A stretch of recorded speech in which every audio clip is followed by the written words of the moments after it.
Hey yo! Welcome back! What's poppin', y'all? It's your boys, Jake, and Jeremy, back for another edition of Beren, Boys. Bekius. Let's get it. Beren, Boys, Bekius. Let's get it. Parshat, Miketz, you know what it is.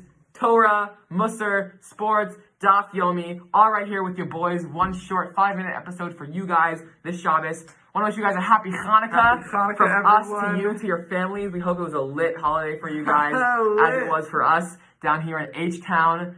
We hope you guys share some deep great Torah, sponsored by your boys. And without further ado, Parshat Miketz. All right, at the beginning of the Parsha, we have Yosef's imprisonment ends when Paro has a dream of 7 fat cows swallowed up by 7 skinny cows, and then 7 fat ears of corn swallowed up by 7 skinny ears of corn. Right, that's what I dream about too, right? In addition. Right. Right. Okay. So, Yosef is called up from jail to interpret these dreams, remembered by the man who he interpreted his dream in jail. He's called up and tells Paro that the dream means that there will be 70 years of plenty, lots of grain, lots of harvest, followed by 70 years of hunger. He tells Paro that in those 70 years of plenty, he needs to store up and have enough food for the following years.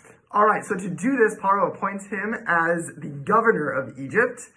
Yosef marries Osnat, who is the daughter of Potiphar, and they have 2 sons, Ephraim and Menashe. Man came a long way. I mean, in this short amount of time, he went from the jail to governor of Egypt. I mean, man's making money moves, okay? Right, look at this So guy. take notes. Take notes. Take notes. So, as Yosef predicted, famine spreads throughout the region, and the only food in the region can be obtained through the land of Egypt. So, coming down to Egypt to get food, 10 of Yosef's brothers come down to Egypt to purchase grain. However, the youngest, Binyamin, Yosef's biological brother, does not come because Yaakov is scared for his safety and doesn't want to lose another son. So when the brothers come, Yosef recognizes them immediately, but they don't recognize him because he's this whole governor. So he accuses them of being spies and insists that they bring Binyamin to prove that they are who they say they are.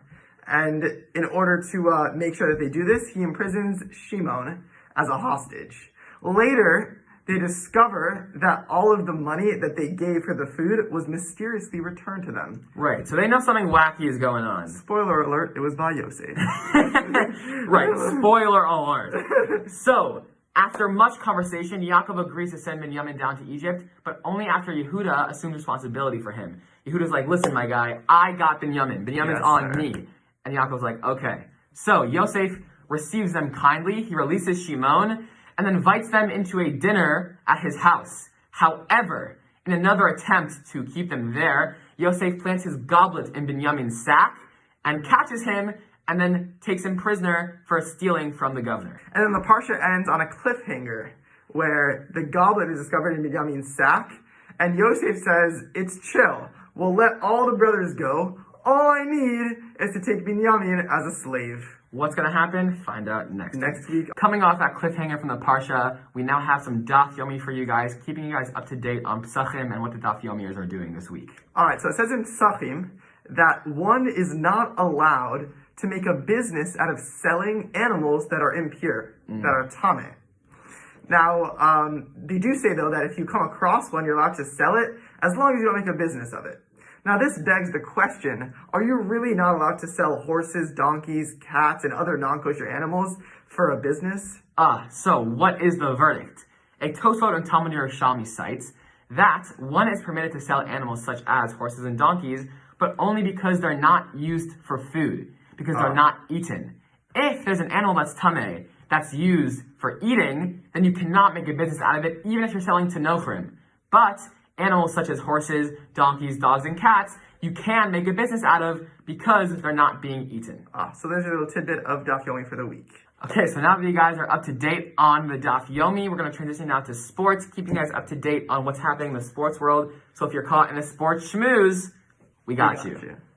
All right, so in the NFL, big news, the Steelers lost again, 2nd week in a row. They're looking like a trash team Steelers now. slander in the chat, baby. College football playoffs, Alabama, Ohio State, Clemson, Notre Dame. In NBA preseason is underway, and the next week the season starts, starting with Warriors Nets and Lakers Clippers on the first night. Yes, and Giannis Antetokounmpo re-signs a supermax 5-year, $228 million deal. That's a lot of dollars.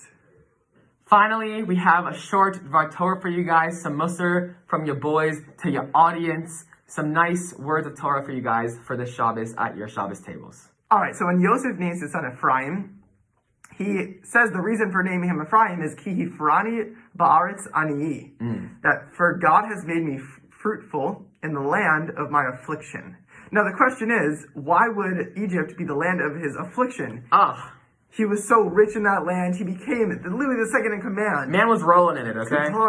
How could this be his land of affliction? Okay, so the Abarbanel answers that although he was successful, although he was a prince and a high governor in Egypt, Yosef stayed true to his roots and kept the OG goal in mind. Yosef knew that although he was famous and successful, Egypt was a bad place for him as a Jew. His monetary means were fine, but his neshama was aching. Out of the land of Israel and in the land of assimilation, the land of idolatry, Yosef knew that regardless of all the materialistic stuff, he was in a bad place. And so yes, he was fruitful, but it was still in the land of affliction, the land of suffering, and he recognized this because Yosef, being the tzaddik that he was, knew what the real goal was. So this teaches us to be like Yosef, and even when we're doing well in a place that's outside of our comfort zone and our Jewish bubble, we should still stay true to our roots and know that we're in a land of affliction even when we're doing well somewhere else. And with that, Shabbat Shalom, peace.